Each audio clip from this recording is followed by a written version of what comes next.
Assalamualaikum warahmatullahi wabarakatuh. Kami mahasiswa Universitas Maritim Raja Ali Haji dari program studi Ilmu Administrasi Negara. Video ini dibuat untuk menyelesaikan tugas dari mata kuliah Analisis Kebijakan Publik dengan dosen pengampu Bapak Khairi Ranba Soleh, SAP, MAP. Sebelum masuk ke pembahasan lebih lanjut, izinkanlah kami memperkenalkan diri terlebih dahulu. Yang pertama, saya sendiri Susilawati dengan NIM 2005020012. Selanjutnya, Nadia Tika Adisti dengan NIM 2005020034. Dan yang terakhir, Windy Prestia Ananda Putri dengan NIM 2005020038. Baiklah, di sini kami akan membahas mengenai upaya kaum milenial bertahan dalam mengembangkan usaha di era pandemi COVID-19. Kesenjangan gender dalam ketenagakerjaan masih persisten menjadi isu hangat dalam pengembangan kewirausahaan. Hal ini dapat dilihat dari perbandingan statistik di mana hanya 47% UMK perempuan mempersepsikan kondisi pandemi COVID-19 sebagai ancaman usaha mereka. Sedangkan pada UMK laki-laki, lebih banyak yang mempersepsikan situasi pandemi sebagai ancaman bagi kelangsungan usaha mereka.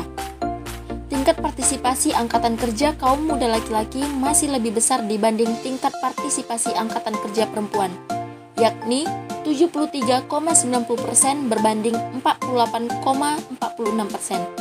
Praktik-praktik adaptasi untuk menyangga strategi dalam mempertahankan usaha mereka bersandar pada 3 pilar fundamental, yaitu yang pertama, aspek daya saing, kedua, membangun hubungan baik dengan pelanggan, dan yang ketiga, mengutamakan proporsi biaya produksi yang fokus pada pemasaran dan kesehatan. Beberapa akibat yang berimbas pada pelaku UMK kaum muda seperti penurunan pendapatan, penundaan pelunasan pinjaman, dan perlunya bantuan modal usaha.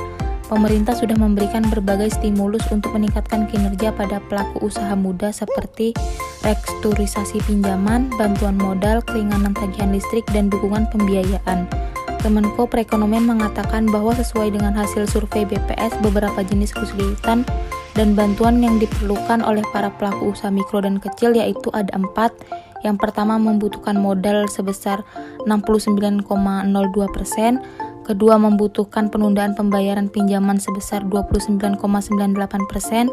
Ketiga, kesulitan permodalan sebesar 39,22%. Dan yang terakhir, distribusi terhambat sebesar 40,48% dan sebagainya.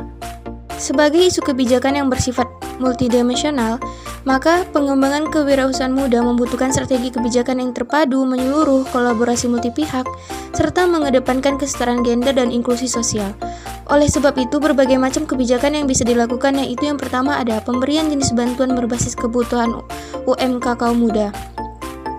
Bantuan non-finansial yang teridentifikasi adalah bisa berupa penguatan jaringan usaha dan peningkatan kapasitas.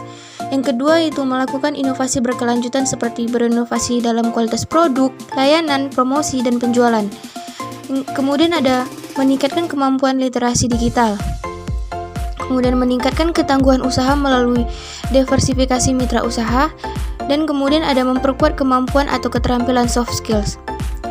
Yang ketiga ada mendorong mekanisme akses informasi ramah kaum muda agar pemberian bantuan mudah dan cepat dapat melalui beberapa langkah berikut, seperti sosialisasi dan edukasi terkait informasi pemanfaatan bantuan. Yang kedua ada memfasilitasi kementerian dengan platform digital, startup, perusahaan berbasis e-commerce, dan sejenisnya. Yang keempat ada strategi kaum muda dan implementasi strategi yang inklusif gender seperti strategi nasional kewirausahaan kaum muda perlu secara lebih eksplisit membuat poin-poin strategi yang inklusif gender dan kaum muda. Yang kedua ada mendorong penguatan leadership yang lebih kuat untuk UMKM kaum muda perempuan.